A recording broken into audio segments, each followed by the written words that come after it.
Apa yang tercatat di dalam Alkitab tentang gereja di Kana? Mari kita buka Injil Yohanes pasal yang kedua. Injil Yohanes pasal yang kedua, judul perikopnya perkawinan di Kana, ya. Perkawinan di Kana, Bapak Ibu, ya, Alkitab mencatat di sini adalah tempat pertama kali Tuhan Yesus melakukan mujizat. Ini mujizat yang pertama loh, sejak Tuhan Yesus itu ada di dunia. Kita baca ayat yang pertama. Pada hari ketiga ada perkawinan di Kana yang di Galilea dan ibu Yesus ada di situ. Hari ini kita berada di kota ya di Galilea, ya. Yesus dan murid-muridnya diundang juga ke perkawinan itu. Ketika mereka kekurangan anggur, ibu Yesus berkata kepadanya, mereka kehabisan anggur. Kata Yesus kepadanya, mau apakah engkau daripadaku ibu, saatku belum tiba.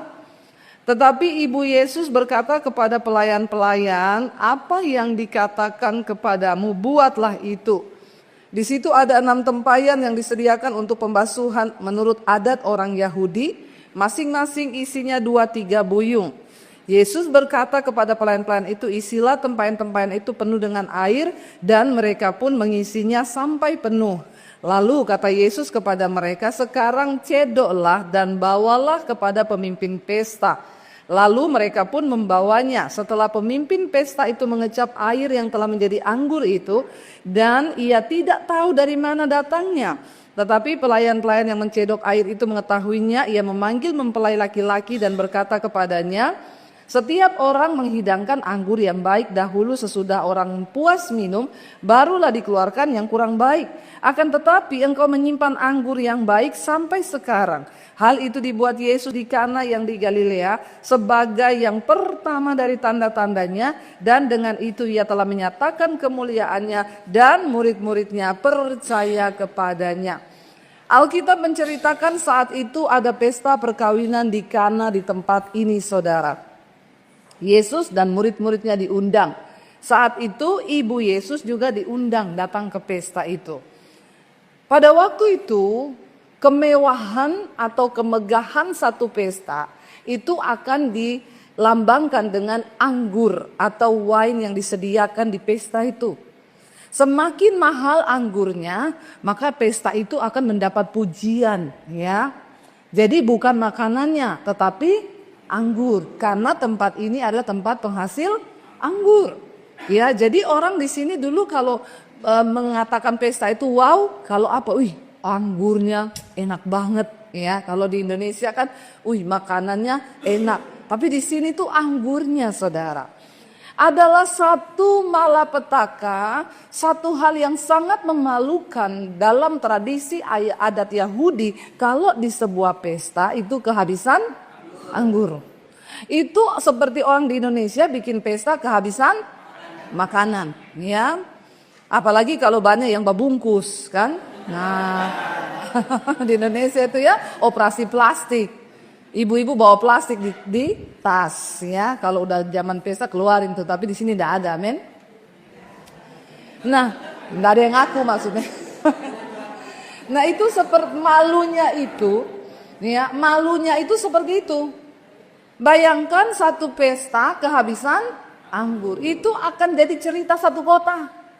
Ya, wah itu pesta pernikahannya, wah masa anggurnya habis. Nah, itu akan mempermalukan.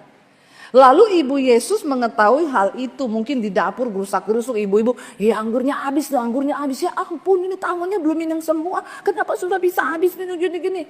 Nah, ibu Yesus itu datang kepada Yesus, dia bilang, mereka kehabisan anggur. Ada di sini enggak ibu Yesus memerintahkan untuk Yesus bikin anggur? Enggak. Jadi sebagian orang berkata begini, Yesus itu sebenarnya waktunya belum tiba loh. Tapi karena yang minta mamahnya, enggak ada, saudara. Bagi Yesus tidak ada seorang pun yang bisa mendoktrin atau ya mengintimidasi dia untuk melakukan mujizat, termasuk itu ibunya. Karena dia mutlak dalam kehendak Bapa, ya dia Tuhan. Gak ada yang bisa intervensi Yesus untuk bikin dong mujizat. Kita melihat dalam kisah ini seringkali ada pendeta khotbah, ya karena yang minta itu mamanya enggak minta. Ayat ini dengan jelas berkata, mereka kehabisan anggur. Tapi Yesus berkata kepada ibunya begini, ya, mau apakah engkau daripadaku, ibu, saatku belum tiba. Ya, Yesus bilang, ya walaupun mereka habis anggur, ya, tapi jangan suruh aku bikin mujizat karena waktuku belum tiba. Yesus tahu banget bahwa waktu itu belum waktunya untuk dia menyatakan mujizat. Ya, belum waktunya untuk dia melakukan sesuatu yang wow. Tetapi kenapa terjadi mujizat hari itu? Perhatikan. Ya, tetapi ibu Yesus berkata kepada pelayan-pelayan, dia nggak ngomong gini, bikin dong Yesus, kasihan loh mereka nanti malu, ndak. Dia bilang kepada para pelayan, apapun yang dikatakan kepadamu oleh Yesus, lakukan itu. Perhatikan di sini saudara. Kenapa ada mujizat terjadi walaupun waktunya belum tiba? Karena ada iman. Ibu Yesus berkata, apapun yang dia suruh, lakukan. Perhatikan, setiap kali ada iman, pasti ada mujizat.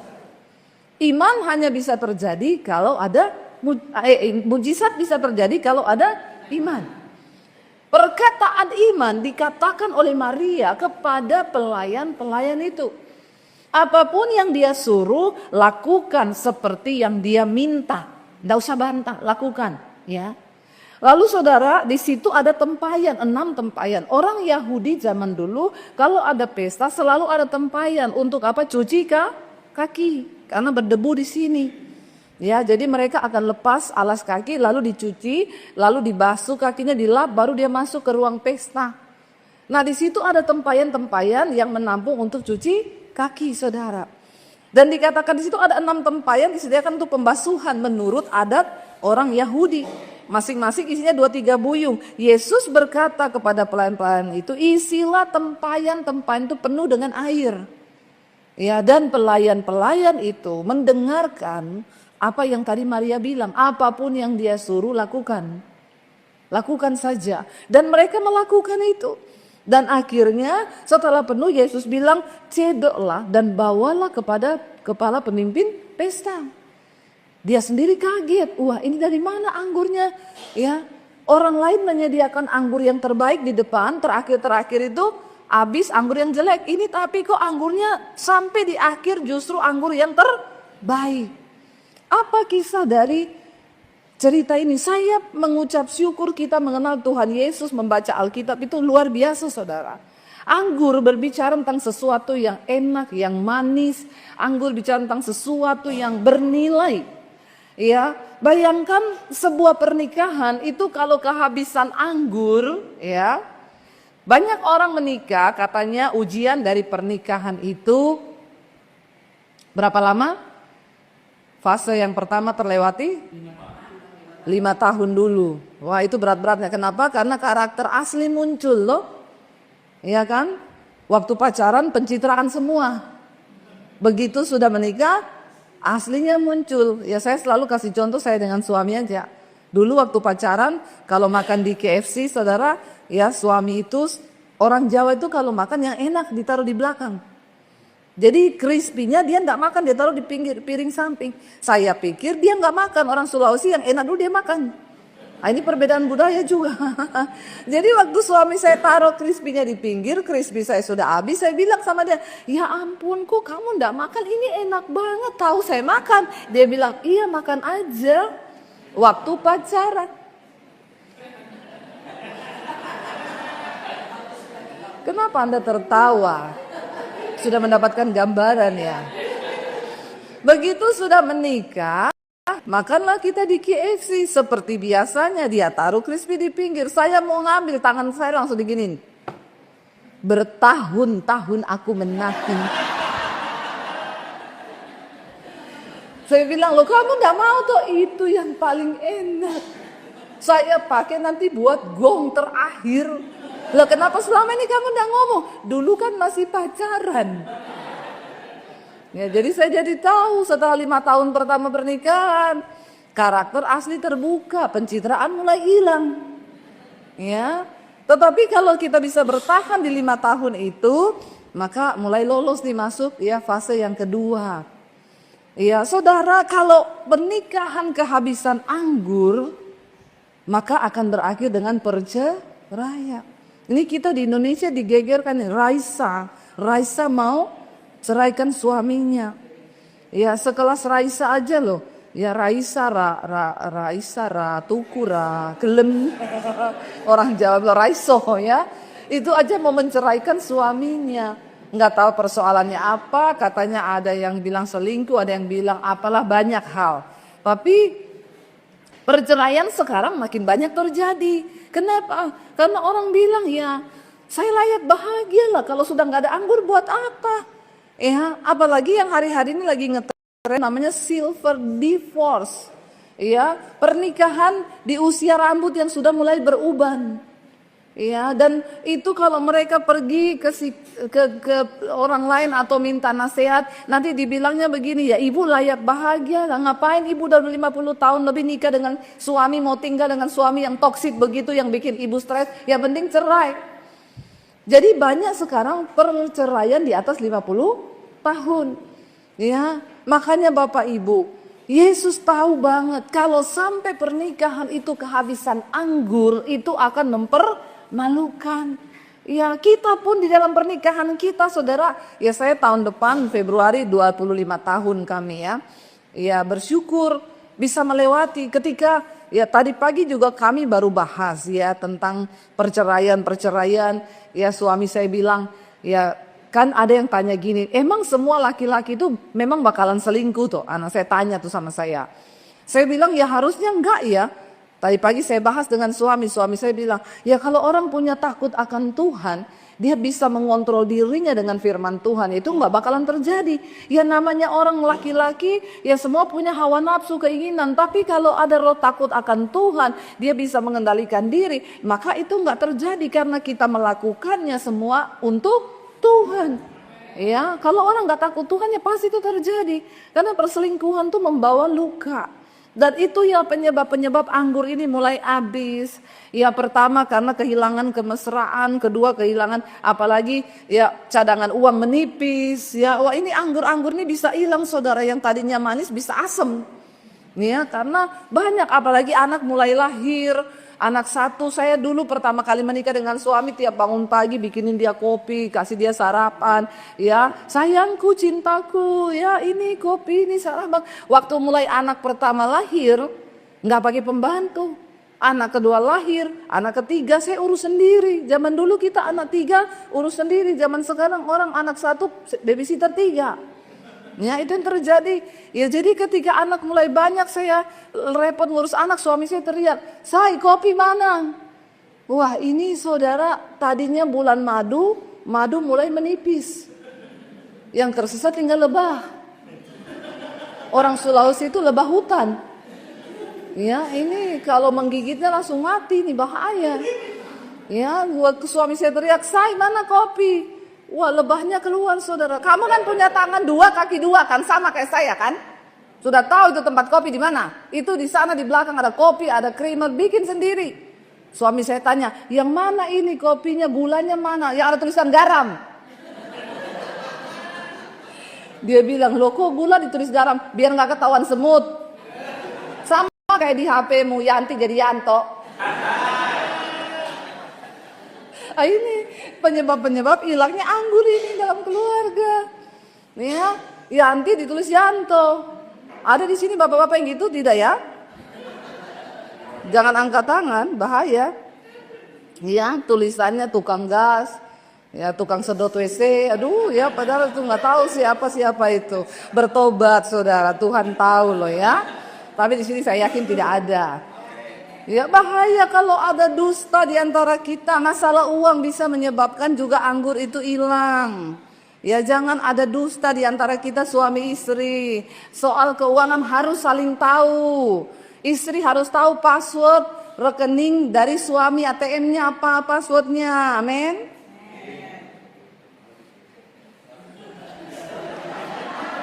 Ada yang amin, ada istri yang ini.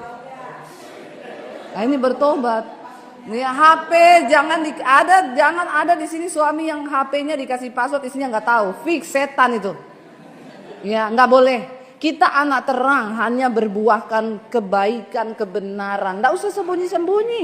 Istri itu teman pewaris kerajaan sorga.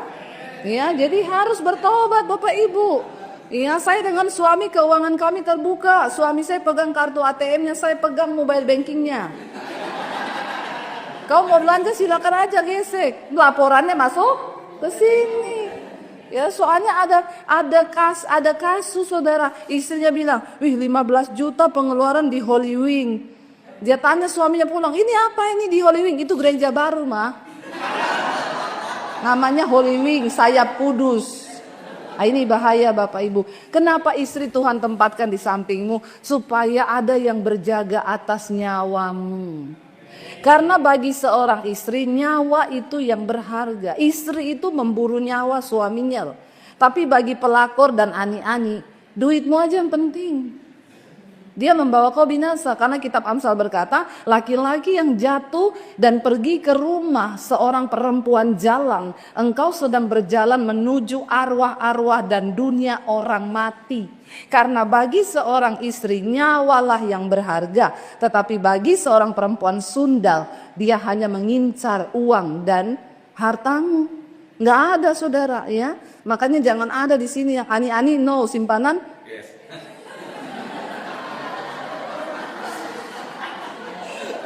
Hati-hati ya. Ani-ani no simpanan yes ini bertobat ini ya. Jadi jangan ada itu di antara kita ini.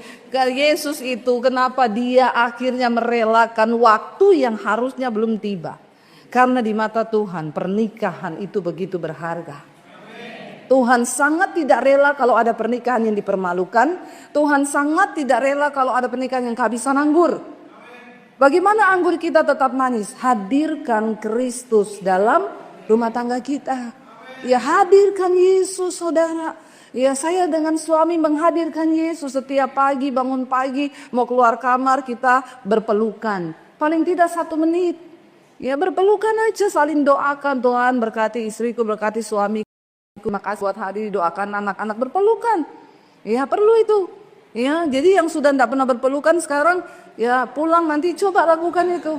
Ya berpelukan saudara. Ya daripada kau peluk tiang, mending peluk istrimu, mending peluk suamimu. Ya kemarin saya ngisi pernikahan 50 tahun saya diundang khotbah. Ulang tahun pernikahan yang ke-50 tahun.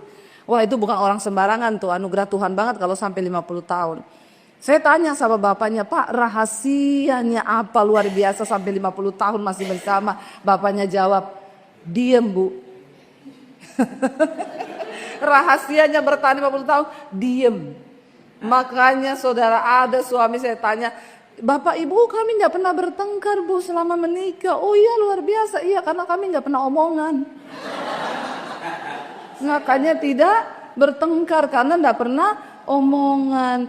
Kita harus sungguh-sungguh menghadirkan Kristus supaya jangan ada kepahitan. Namanya suami istri itu dua-dua diproses. Tidak enak saudara. Ya saya dulu juga begitu emosi saya. Ya suami saya ini dari orang Solo. Dia tuh biasa melihat mamahnya itu melayani bapaknya kayak rojo. Iya itu saya bilang sama dia, kamu tuh bisa nggak ya papi saya ya, kamu tahu papi saya itu orang Sulawesi, dia tuh kepala kantor loh. Tapi dia masak turun di dapur. Kadang mami saya lagi duduk nonton TV dibikinin kopi sama papi saya. Saya lihat itu. Lah kamu udah kayak raja semuanya minta dilayani. Suami saya ini makan nasi harus saya ambilin. Saudara percaya nggak seorang Debbie Basir ini loh.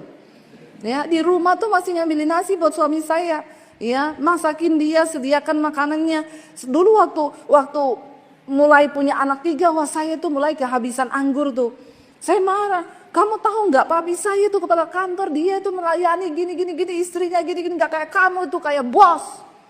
Suami saya bilang begini, saya bilang memang papi saya itu suami yang luar biasa. Suami saya bilang emakku itu memang ibu yang luar biasa, istri yang luar biasa. Kamu tahu nggak bapakku itu cuma minta gini kerupuk, mamanya ini inggih bawa kerupuk, ya.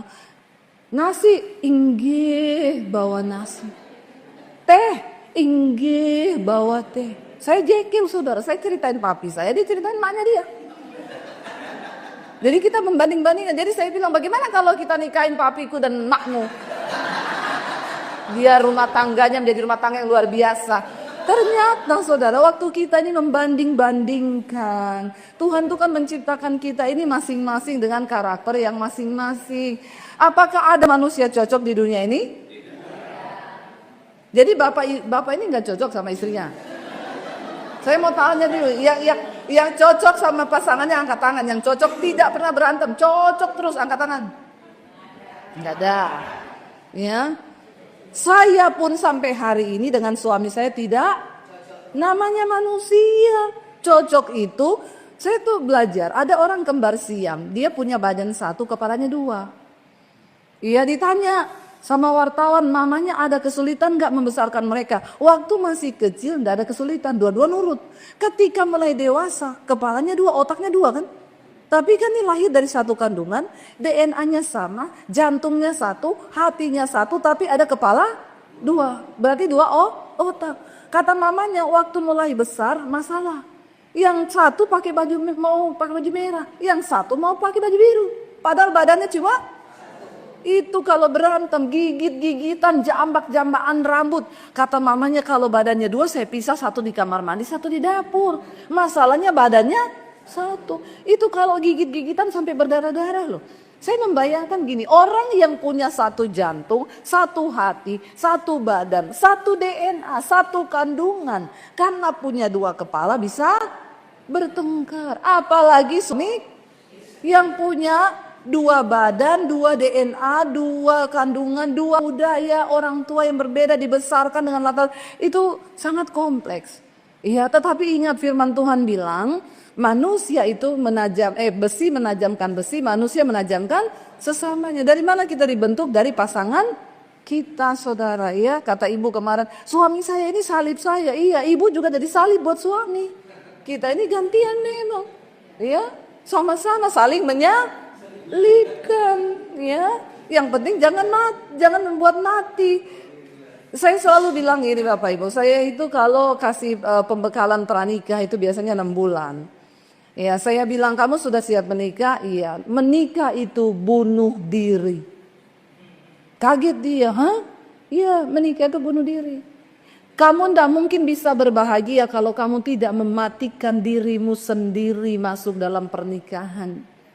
Yesus berkata, sangkal dirimu. Sangkal diri itu bunuh diri. Ya, egoku harus dimatikan karena Yesus bilang 1 tambah 1 sama dengan bukan 2 kan? Orang menikah itu 1 tambah 1 sama dengan, bagaimana bisa jadi 1? Yang satu matinya separuh, yang satu separuh juga mati. Tinggal separuh-separuh baru bisa jadi. Apa yang dibunuh? Egomu, keakuanmu, kesombonganmu. Suami istri harus saling menerima. Ada hal-hal yang ketika kita belum nikah dulu bisa. Ya, dulu bisa pergi sembarangan sama teman, gak pulang-pulang bisa. Setelah menikah ya gak bisa lagi. Ya, harus tanya istri dulu. Amin ibu-ibu. Bapak-bapak aminnya sedih. Amin. Ya, tapi kalau kita makanya saudara, suami istri itu harus menjadi sahabat. Ya, jadi saya tuh kadang kalau ngobrol sama suami gini, orang itu harus punya sahabat loh. Jadi saya bilang sama suami, lah sahabatmu siapa? Dia bilang, iya ya aku ini enggak punya sahabat, ya sahabatku itu kamu loh. Saya juga sekarang gak punya sahabat saya suami. Ibu-ibu, tempat terbaik untuk kita curhat itu kepada suami. Karena enggak mungkin bocor ke orang lain, dia dengar saja tidak. Iya toh? Benar enggak? Kan ibu-ibu takut kalau cerita ke orang bocor ke orang lain. Ya, kalau cerita ke suami tidak mungkin bocor karena didengar saja tidak. Ya, apalagi mau diceritakan apa saudara? Kadang kita cerita udah panjang lebar dia tanya, "Hah? Tadi kamu ngomong apa?" Nah, udah capek kita. Ya. Jadi benar, tapi tempat curhat itu sama suami aja. Ingat satu perbedaan yang bisa membuat orang itu akhirnya kehilangan anggur. Seringkali kita lupa. Perempuan itu pakai perasaan, laki-laki itu pakai logika. Ini tidak bakal ketemu. Dulu saya salah. Kalau kita salah paham, saya nangis karena kita pakai perasaan. Kita nangis di tempat tidur sambil berharap ada yang belai dari belakang tuh. Loh, dibelai dari belakang terus ngomong, maaf sayangku. Terus dicium kening kita, iya tanda ibu-ibu. Nah, kita nih nunggu sambil lihat jam. Ya, udah 1 jam gak ada yang busuk. Ya, tiba-tiba tidur, capek nggak? Capek deh ya. Jadi ternyata saya pahami sekarang. Nggak usah cari perhatian yang begituan. Kita kan sakit hati.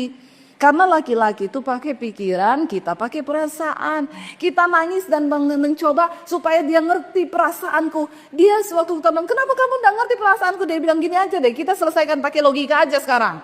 Maumu tuh seperti apa? Kan begitu. Jadi mari kita mematikan semua keakuan-keakuan kita. Jangan minta dimengerti, tapi mari kita coba untuk mengerti. Ya, daripada minta dimengerti, coba untuk mengerti. Bapak Ibu, penting bagi kita hari ini sadar banyak seringkali luka-luka yang kita tidak sadari.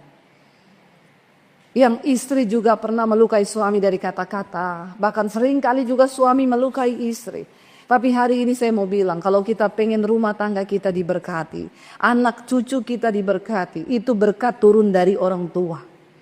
Waktu kita ini dibenarkan dalam pernikahan, ya, maka Tuhan itu memberkati kita dan Tuhan berkata, ya berkat orang benar itu, orang benar itu akan melihat. Makanya Daud bilang, dulu aku muda, sekarang aku jadi tua. Tidak pernah aku lihat bahwa cucunya meminta-minta roti. Bagaimana supaya anak cucu kita diberkati? Maka kita orang tua harus menjadi orang yang benar dan dibenarkan di hadapan Tuhan. Hari ini di tempat ini pernah terjadi mujizat pertama kali di dalam sebuah pernikahan. Bukan secara kebetulan, karena bagi Kristus pernikahan itu sangat berarti. Bagi Tuhan pernikahan itu sakral. Pernikahan adalah miniatur kerajaan Allah di bumi, saudara. Ya, mari kita sungguh-sungguh mau berdoa hari ini. Kita sama-sama minta sama Tuhan untuk Tuhan kembali memberkati pernikahan kita. Mungkin setelah berapa puluh tahun sudah kita lewati, hari ini Tuhan mau memulihkan kembali anggur itu. Ini waktunya untuk kita minta anggur yang manis gitu kembali dari Tuhan. Kita menyanyikan pujian, mari kita berdiri bersama.